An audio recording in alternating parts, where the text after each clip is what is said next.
Mateo 16 revelando quién es Jesús y qué vino a hacer. A advertencias contra los saduceos y fariseos. 1:1-4. Los saduceos y fariseos demandan una señal de Jesús. Vinieron los fariseos y los saduceos para tentarle, y le pidieron que les mostrase señal del cielo. Mas él respondiendo, les dijo: cuando anochece, decís, buen tiempo, porque el cielo tiene arreboles. Y por la mañana, hoy habrá tempestad, porque tiene arreboles el cielo nublado. Hipócritas, que sabéis distinguir el aspecto del cielo, mas las señales de los tiempos no podéis. La generación mala y adúltera demanda señal, pero señal no le será dada, sino la señal del profeta Jonás. Y dejándolos, se fue. Vinieron los fariseos y los saduceos. El hecho de que trabajaron juntos mostró un gran temor entre los líderes religiosos. Los saduceos y fariseos eran enemigos de larga data, y el hecho de que se juntaran en contra de Jesús demuestra que lo consideraban una amenaza seria. Y es un fenómeno extraordinario el encontrar una combinación de los fariseos y saduceos. Defendían creencias y políticas que eran diametralmente opuestas. Barclay. Los fariseos vivían de acuerdo con los puntos más pequeños de la ley oral y escrita. Los saduceos solo recibían las palabras escritas de las escrituras hebreas.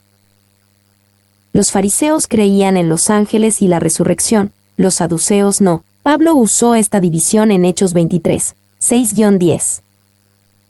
Los fariseos no eran un partido político y estaban preparados para vivir bajo cualquier gobierno que los dejaran, a solas para practicar su religión en la manera que ellos quisieran. Los saduceos eran aristócratas que colaboraban con los romanos para mantener sus riquezas y poder. Los fariseos buscaban y anhelaban al Mesías, los saduceos no. 2. Sin embargo, a pesar de todas estas diferencias, Jesús los unió. No en el buen sentido, se unieron en oposición a Jesús, pero se unieron. Para tentarle, y le pidieron que les mostrase señal del cielo. Jesús había hecho muchas señales y ellos seguían sin estar convencidos. Ellos buscaban una señal del cielo tal como llamar a que descienda fuego del cielo, preferiblemente contra la legión romana. Dijeron que no estaban convencidos por los milagros en la tierra que Jesús ya había hecho. Y a Jesús ya se le había pedido una señal en Mateo 12:38, y en respuesta ya les había señalado la señal de Jonás. La tradición sostenía que una señal hecha en la tierra podría ser una falsificación de Satanás, pero se suponía que las señales del cielo, viniendo del cielo, eran de Dios. 2. La demanda inmediata de los líderes judíos de una señal del cielo contrasta fuertemente con la respuesta de la multitud gentil a los milagros de Jesús, Mateo 15:31. Franz. Sé hipócritas, que sabéis distinguir el aspecto del cielo, mas las señales de los tiempos no podéis. Jesús condenó la hipocresía de ellos. Ellos se sentían seguros de poder predecir el clima con las señales que veían a su alrededor, pero estaban ciegos a las credenciales mesiánicas de Jesús que estaban justo delante de sus ojos. Y la prueba de que no pueden discernir las señales es que ellos pedían una señal. Carson. 2. Jesús no era el único que notó la hipocresía de su época. Los judíos de los tiempos de Jesús tenían un proverbio diciendo que, si todos los hipócritas del mundo fueran divididos en 10 partes, Jerusalén contendría 9 de las 10 partes. 3. Más las señales de los tiempos no podéis. Jesús dijo esto de los líderes religiosos de su tiempo con respecto a las señales de su primera venida. Había profecías, circunstancias y evidencias que deberían haberles dejado en claro cómo las señales de los tiempos que el Mesías había venido. Muchas personas hoy en día están igual de ciegas a las señales de los tiempos con respecto a la segunda venida de Jesús. La generación mala y adúltera demanda señal. Esta declaración de Jesús nos recuerda que las señales por sí solas no convierten a nadie. Es fácil depositar demasiada confianza en las señales y maravillas como herramientas para llevar a la gente a la fe en Jesús.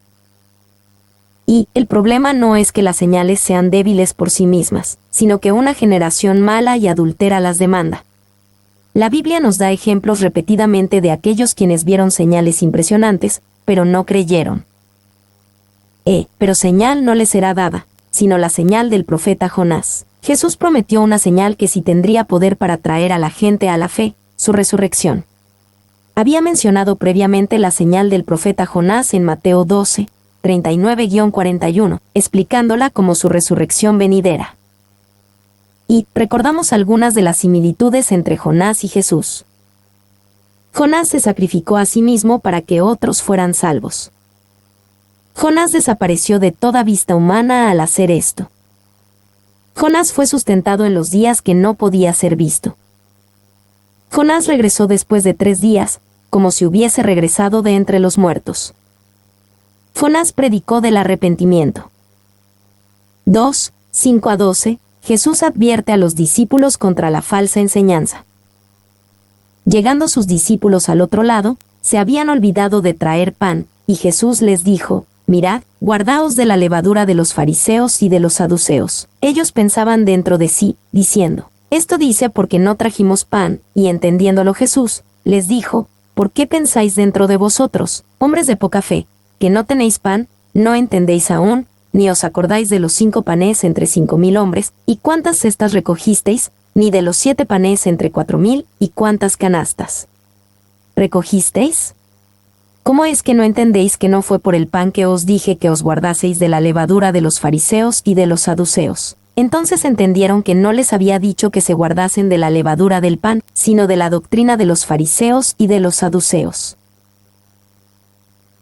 Mirad, guardaos de la levadura de los fariseos y de los saduceos. Después del conflicto precedente con los líderes religiosos, Jesús les dio advertencia a sus discípulos, usando la metáfora de levadura. Y, como se señaló anteriormente, en la parábola de la levadura, Mateo 13:33, la levadura se usa constantemente como una imagen del pecado y la corrupción, especialmente en la narrativa de Pascua en Éxodo 12:8, 12, 15-20. 2. Era la expresión metafórica judía de una influencia maligna. Para la mente judía la levadura siempre era un símbolo de maldad. La levadura era interpretada como una influencia maligna responsable por esparcirse por la vida y corromperla. Barclay, falsa doctrina, la cual es llamada adecuadamente levadura, porque amarga, hincha, se esparce y destruye toda la masa, y hace todo esto secretamente. Trapp. B. Esto dice porque no trajimos pan. Esta fue una preocupación extraña después de que Jesús había alimentado a 2 multitudes sobrepasando las 5,000 y 4,000 personas. Los discípulos no entendían a Jesús ni a su uso de levadura como metáfora. Y nuestras memorias naturalmente parecen a relojes de arena, apenas se llenan de instrucciones buenas y experimentos y se agotan otra vez. Debe ser nuestra oración a Dios que Él ponga su dedo sobre el hoyo, y así hacer nuestras memorias como la vasija del maná, preservando verdades santas en el arca del alma. Trapp. C. Entonces entendieron que no les había dicho que se guardasen de la levadura del pan, sino de la doctrina de los fariseos y de los saduceos. Jesús impresionó la importancia de estar en guardia contra las falsas enseñanzas, especialmente en el servicio de la hipocresía religiosa. Y Jesús cargó a sus discípulos con 3 cosas. Ignorancia, porque no entendían que Él estaba usando cosas materiales, levadura, para ilustrar cosas espirituales, las enseñanzas y prácticas peligrosas de los fariseos y saduceos.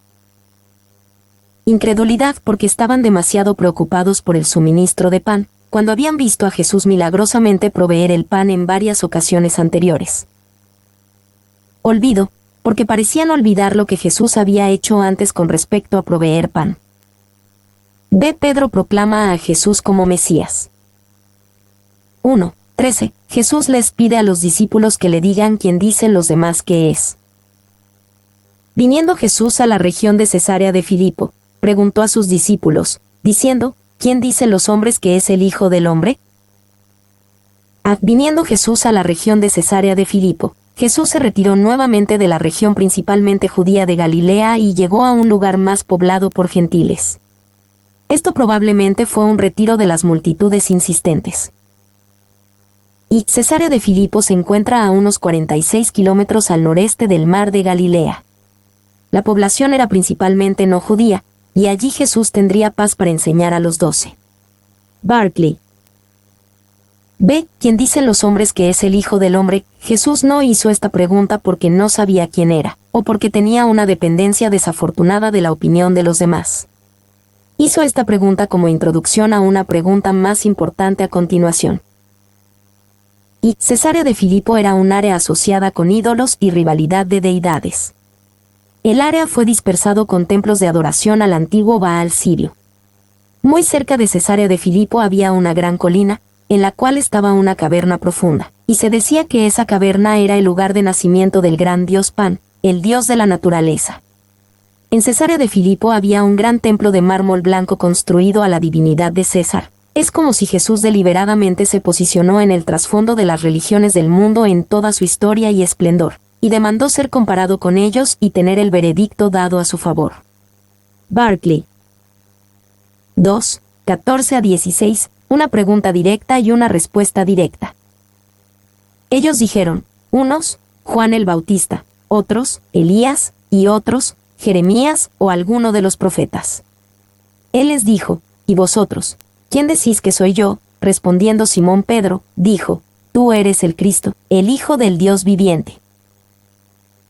Unos, Juan el Bautista, otros, Elías, y otros, Jeremías o alguno de los profetas. La gente que pensaba que Jesús era Juan el Bautista no sabían mucho acerca de él, y no sabían que Jesús y Juan habían ministrado al mismo tiempo. Sin embargo, Juan, Elías y Jeremías, junto con otros profetas, eran reformadores nacionales que se enfrentaron a los gobernantes corruptos de sus tiempos. Y algunos pensaban que Jesús era un heraldo de arrepentimiento nacional, como Juan el Bautista, y algunos pensaban que Jesús era un obrador famoso de milagros, como Elías. Algunos pensaban que Jesús era alguien que hablaba palabras de Dios, como Jeremías y los profetas. 2. Quizás al ver a Jesús en estos roles, la gente esperaba un Mesías político que derrotara a los poderes corruptos que oprimían a Israel. 3. La tendencia general en todas estas respuestas era subestimar a Jesús, darle una medida de respeto y honor, pero no llegar a honrarlo por lo quien realmente es. B. ¿Quién decís que soy yo? Estaba bien para los discípulos saber lo que otros pensaban de Jesús. Pero Jesús les tenía que preguntar a ellos, como individuos, lo que ellos creían acerca de él. Y esta es la pregunta que se hace ante todos que escuchan de Jesús, y somos nosotros, no él, quienes somos juzgados por nuestra respuesta. De hecho, nosotros respondemos esta pregunta todos los días por lo que creemos y hacemos. Si realmente creemos que Jesús es quien dice ser, eso afectará la forma en que vivimos. 2. Nuestro Señor presupone que sus discípulos no tendrían los mismos pensamientos que los hombres. Ellos no seguirían el espíritu de la época y conformarían sus puntos de vista a los de las personas cultas de la época. Spurgeon. C. Tú eres el Cristo, el Hijo del Dios viviente. Pedro sabía que la opinión de la multitud, aunque era complementaria hacia Jesús, no era precisa. Jesús era mucho más que Juan el Bautista, Elías o algún profeta. Él era más que un reformador nacional, más que un obrador de milagros, más que un profeta. Jesús es el Cristo, el Mesías. Y podemos suponer que este fue un entendimiento al que Pedro y los otros discípulos llegaron con el tiempo. En el principio fueron atraídos a Jesús por ser un rabí remarcable e inusual. Se comprometieron a él como sus discípulos y estudiantes, como se practicaba en ese tiempo. Sin embargo, con el tiempo, Pedro y presumiblemente otros de los discípulos en este punto entendió que Jesús era de hecho no solo el Mesías, el Cristo, sino también el Hijo del Dios viviente. 2. Pedro entendió que Jesús no solo era el Mesías de Dios, sino también Dios mismo. Los judíos correctamente pensaron que para recibir el título, el Hijo del Dios viviente, en un sentido único, era reclamar la deidad misma. 3. El adjetivo viviente quizás se incluyó para contrastar al único Dios verdadero con las deidades locales. Cesarea de Filipo era el centro de la adoración a Pan. France. 3, 17 a 20. Jesús felicita a Pedro por su declaración audaz y correcta. Entonces le respondió Jesús, bienaventurado eres, Simón, hijo de Jonás, porque no te lo reveló carne ni sangre, sino mi Padre que está en los cielos. Y yo también te digo, que tú eres Pedro, y sobre esta roca edificaré mi iglesia, y las puertas del Hades no prevalecerán contra ella, y a ti te daré las llaves del reino de los cielos, y todo lo que atares en la tierra será atado en los cielos, y todo lo que desatares en la tierra será desatado en los cielos. Entonces mandó a sus discípulos que a nadie dijesen que él era Jesús el Cristo. No te lo reveló carne ni sangre, sino mi Padre que está en los cielos. Jesús le revela a Pedro que él habló por inspiración divina, aun si él no lo sabía en ese momento. En esto, Pedro fue genuinamente bienaventurado, tanto por la propia percepción como por cómo le llegó. Y, muy a menudo esperamos que Dios hable de una manera extraña y antinatural. Aquí Dios habló a través de Pedro tan naturalmente que ni siquiera se dio cuenta de que era el Padre que está en los cielos quien se lo reveló. 2. Esto también nos habla acerca de nuestra necesidad de una revelación sobrenatural de Jesús. Si no conoces más de Jesús de lo que la carne y sangre te han revelado, no te ha traído más bendición que las conjeturas de su época les trajeron a los fariseos y saduceos, quienes permanecieron como una generación adúltera y incrédula. Spurgeon. Yo también te digo, que tú eres Pedro. Esto no fue solo el reconocimiento del nombre romano de Pedro, también fue una promesa de la obra de Dios en Pedro. El nombre Pedro significa roca. Aunque tal vez poco probable, Pedro era una roca y se convertiría en una roca. Dios sabía y estaría transformando su carácter naturalmente extremo en algo sólido y confiable. Y sobre esta roca edificaré mi iglesia. Las palabras esta roca han sido fuente de mucha controversia. Es mejor verlas como refiriéndose a Jesús mismo, quizá a Jesús señalándose a sí mismo cuando dijo esto, o refiriéndose a la confesión de Pedro acerca de quién es Jesús. Y Pedro, por su propio testimonio, no se veía a sí mismo como la roca en la que se edificaría la iglesia. Él escribió que somos rocas vivientes, pero Jesús es la piedra de ángulo. Podríamos decir que Pedro fue el primer creyente, que él fue la primera roca entre muchas rocas. 2. Pedro lo mencionó en 1 Pedro 2, 4-5, acercándose a él, piedra viva, desechada ciertamente por los hombres, mas para Dios escogida y preciosa, vosotros también, como piedras vivas, sed edificados como casa espiritual y sacerdocio santo, para ofrecer sacrificios espirituales aceptables a Dios por medio de Jesucristo. Edificaré mi iglesia. Este es el primer uso de la palabra iglesia en el Nuevo Testamento, o de la Biblia en este caso, usando la palabra griega antigua ekliche. Significativamente, esto era antes del comienzo de lo que normalmente pensamos como iglesia en el día de Pentecostés en Hechos 2. Y esto demuestra que Jesús estaba anticipando o profetizando lo que vendría por medio de estos discípulos, /apóstoles y aquellos quienes creerían en su mensaje que Jesús es el Hijo del Dios viviente. 2. La antigua palabra griega ekliche no era principalmente una palabra religiosa para nada, solo significaba grupo o grupo llamado. Al describir el grupo futuro de sus seguidores y discípulos, Jesús escogió deliberadamente una palabra sin un significado claramente religioso. 3. Además, esta declaración de Jesús era un reclamo claro de propiedad, mi iglesia. La iglesia pertenece a Jesús. Esta también fue una reclamación a la deidad. Lo que es sorprendente es la audacia de la descripción de Jesús de la iglesia siendo mi comunidad, en vez de la de Dios. Franz. 4. En conjunto, la promesa es maravillosa. Él junta a su pueblo en común, edificaré. Él edifica en un cimiento firme, sobre esta roca edificaré. Él edifica algo que le pertenece a él, mi iglesia. Él edifica en una fortaleza, las puertas del Hades no prevalecerán contra ella. Y las puertas del Hades no prevalecerán contra ella. Jesús también ofreció una promesa, que las fuerzas de la muerte y la oscuridad no prevalecerán contra la iglesia ni la conquistarán. Esta es una promesa de gran valor en tiempos difíciles o desalentadores para la iglesia. Y el comentarista puritano John Trapp explicó las puertas del Hades de esta manera: todo el poder y la política del infierno combinados. 2. Ni el infierno significa aquí el lugar de los condenados, sino la muerte, o las tumbas, o el estado de los muertos. Sin embargo, el diablo también se entiende aquí, como el que tiene el imperio de la muerte, Hebreos 2:14. Paul. 3. Las puertas del infierno, es decir, las maquinaciones y poderes del mundo invisible. En los tiempos antiguos, Las puertas de las ciudades fortificadas se usaban para mantener concilios y generalmente eran lugares de gran fortaleza. La expresión de nuestro Señor significa que ni las conspiraciones, las estratagemas, ni la fuerza de Satanás y sus ángeles, nunca prevalecerán tanto como para destruir las verdades sagradas en la confesión anterior. Clarke. 4. Un punto de vista ligeramente diferente, es decir, que no morirá y será encerrado por las puertas de la muerte. Franz. F. Y a ti te daré las llaves del reino de los cielos. Esta idea de Pedro sosteniendo las llaves del reino de los cielos ha capturado la imaginación y teología de muchos cristianos a través de los siglos. En la representación artística, Pedro casi siempre es demostrado con llaves.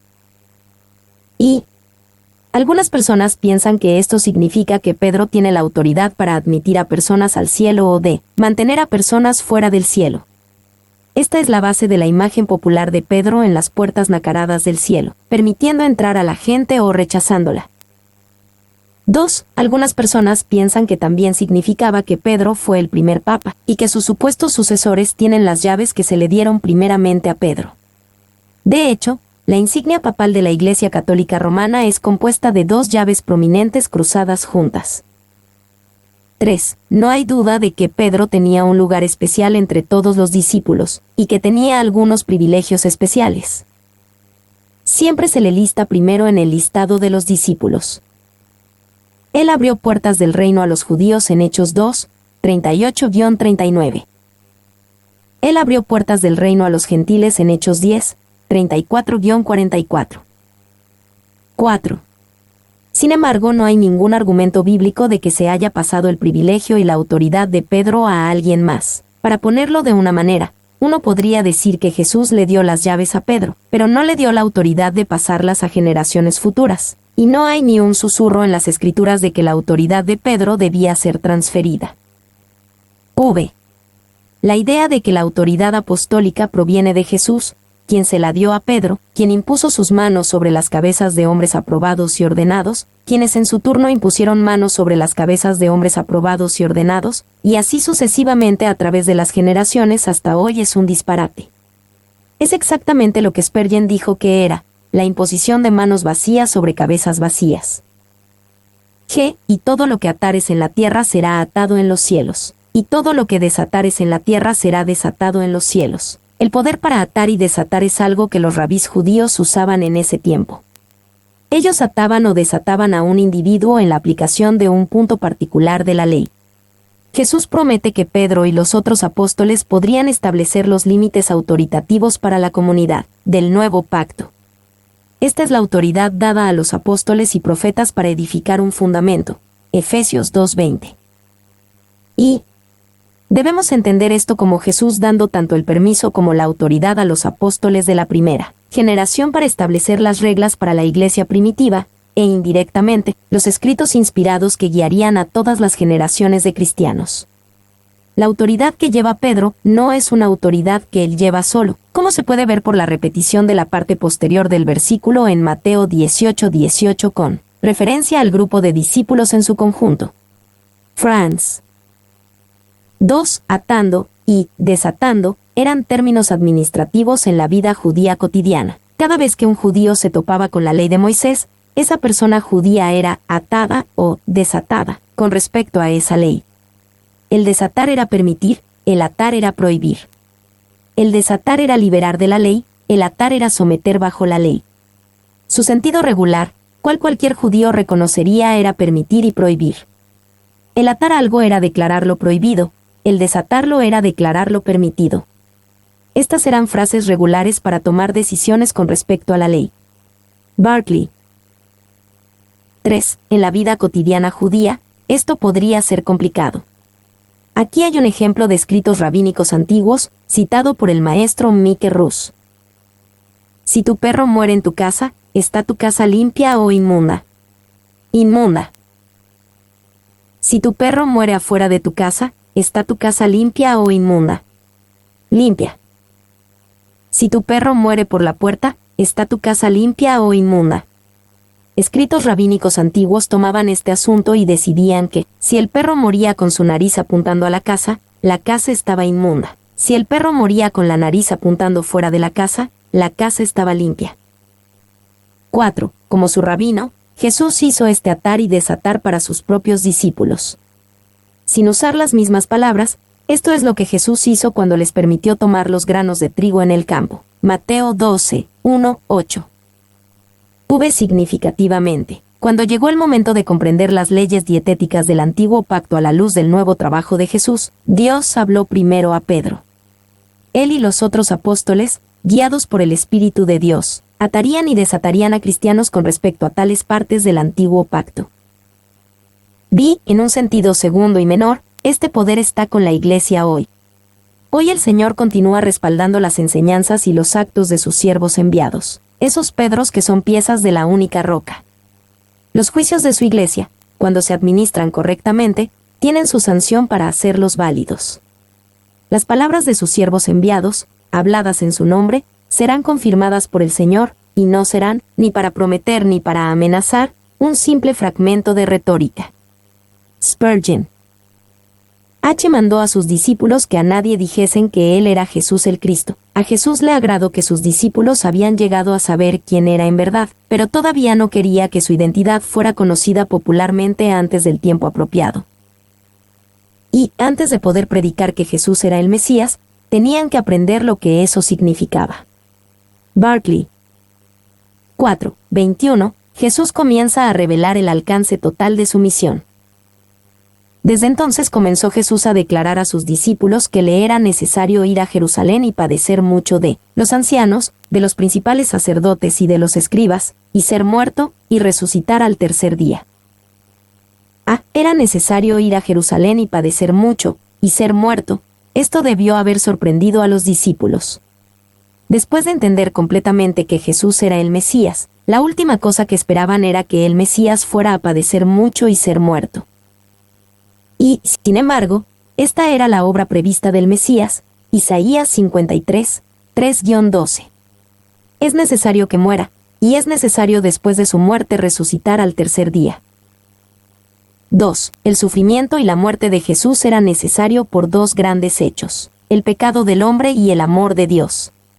Si bien su muerte fue el más grande ejemplo del pecado del hombre contra Dios, también fue la expresión suprema del amor de Dios hacia el hombre. 3. El necesario del sufrimiento de Jesús está, no en un determinismo incondicional, ni en una determinación heroica, aunque una parte de los dos están presentes, sino en sumisión voluntaria a la voluntad del Padre. Carson. 4. Los ancianos, los principales sacerdotes y los escribas eran los tres grupos que juntos formaban el Sanedrín, el Tribunal Supremo de Israel. Jesús debe ser ejecutado oficialmente. El alejamiento entre Jesús y el liderazgo judío oficial ya es por lo tanto irrevocable. Franz. Y resucitar al tercer día. Los discípulos probablemente estaban tan sorprendidos cuando Jesús dijo que sería matado en Jerusalén que estas palabras no les penetraron. Más adelante, un ángel les recordaría estas palabras. Lucas 24, 6-8. 5. 22-23. La oposición involuntaria de Pedro a Jesús. Entonces Pedro, tomándolo aparte, comenzó a reconvenirle, diciendo: Señor, ten compasión de ti, en ninguna manera esto te acontezca.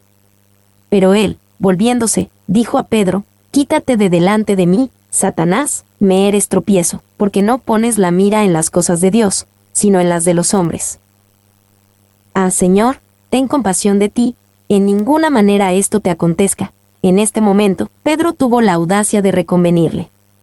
Pedro lo hizo en privado, tomándolo aparte, pero tuvo la confianza suficiente para decirle a Jesús que estaba equivocado al considerar ir a Jerusalén, para ser matado. Y no es difícil ver a Pedro seguir estos pasos. Pedro confiesa a Jesús como Mesías. Jesús felicita a Pedro y le dice que Dios le reveló esto. Jesús habla de su sufrimiento inminente, muerte y resurrección. Pedro siente que esto no está bien, y siente que escucha de Dios y, por lo tanto, tiene cierta autoridad o derecho a hablar. Pedro comienza a reprender a Jesús. Sugiere que Pedro solo consigue llegar a cierto punto antes de que Jesús lo interrumpe. Carson. 2. Podemos inferir que, si Pedro fue lo suficientemente valiente como para reconvenirle a Jesús, estaba seguro de que Dios le había dicho que estaba en lo correcto y que Jesús estaba equivocado en este punto. Donde todo se derrumbó fue que Pedro tenía demasiada confianza en su habilidad de escuchar a Dios. Lo que dijo Pedro no se alineó con las Escrituras.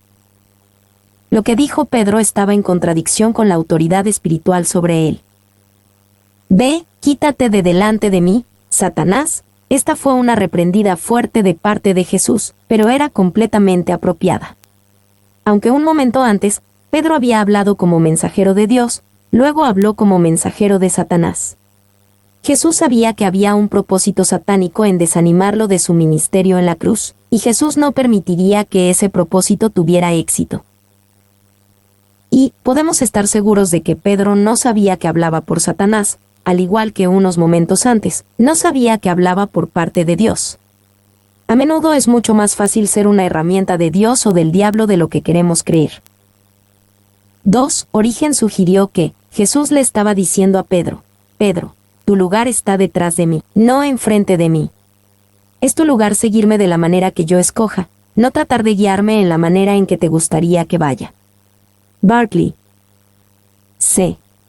No pones la mira en las cosas de Dios, sino en las de los hombres. Jesús expuso cómo Pedro llegó a tener esta manera satánica de pensar. Él no tomó una decisión deliberada de negar a Dios y abrazar a Satanás. Simplemente dejó poner su pensamiento en las cosas de los hombres en vez de las cosas de Dios, y Satanás se aprovechó de ello. Y Pedro es un ejemplo perfecto de cómo un corazón sincero junto con el pensamiento del hombre a menudo puede conducir al desastre.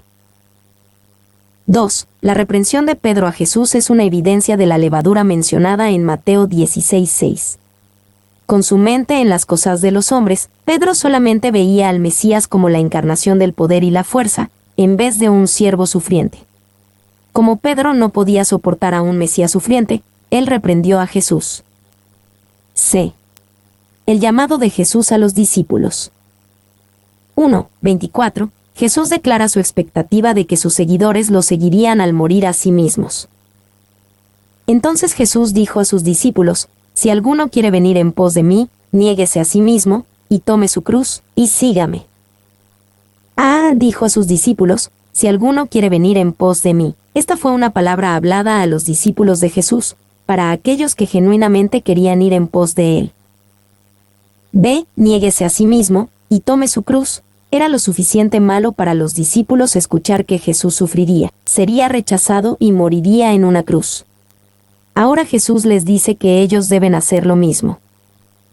Se niéguese a sí mismo, y tome su cruz. Todos sabían a qué se refería Jesús cuando dijo esto.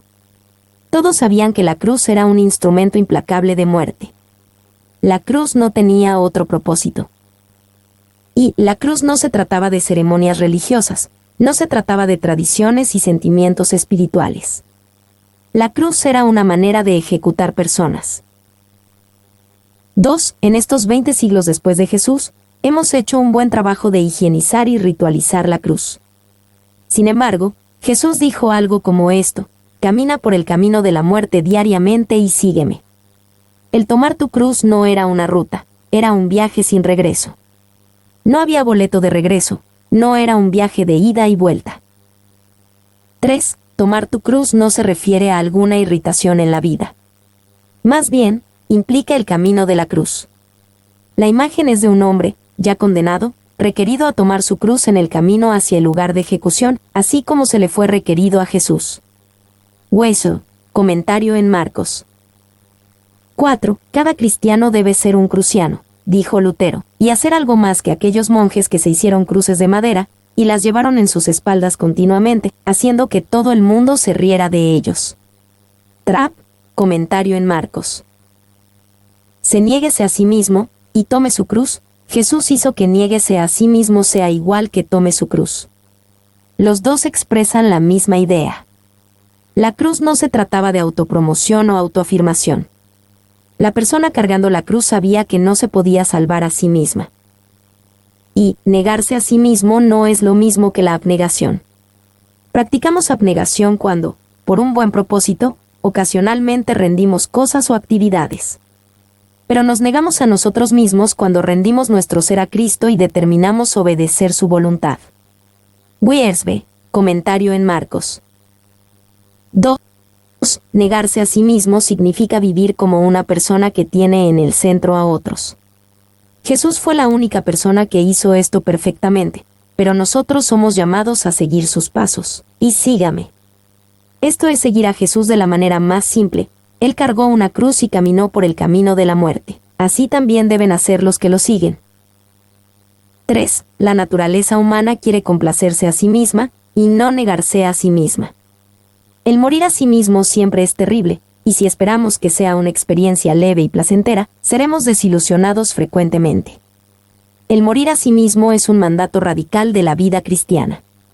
El tomar tu cruz significaba una cosa: ibas a una muerte segura, y tu única esperanza estaba en el poder de la resurrección. 2. 25 a 27, la paradoja de la cruz, encontrar la vida perdiéndola.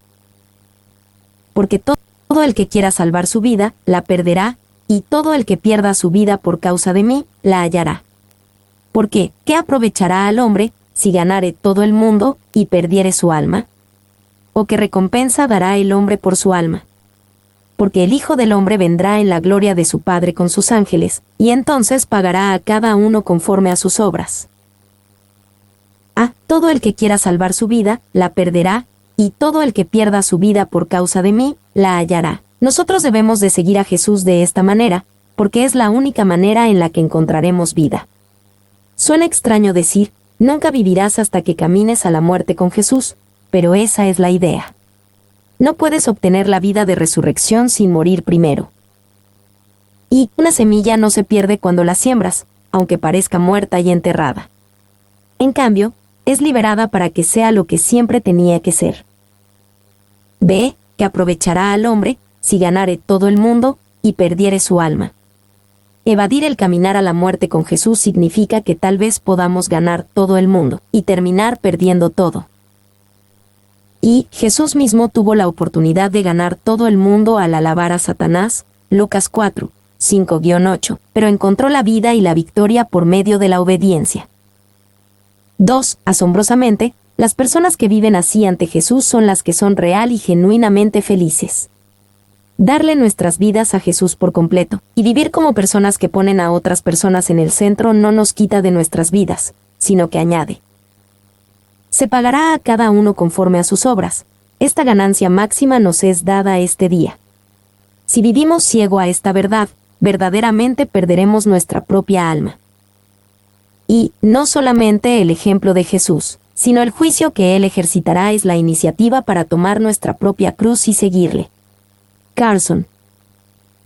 2. Con sus ángeles, ellos son sus ángeles, Él está tan por encima de ellos que los posee y los usa.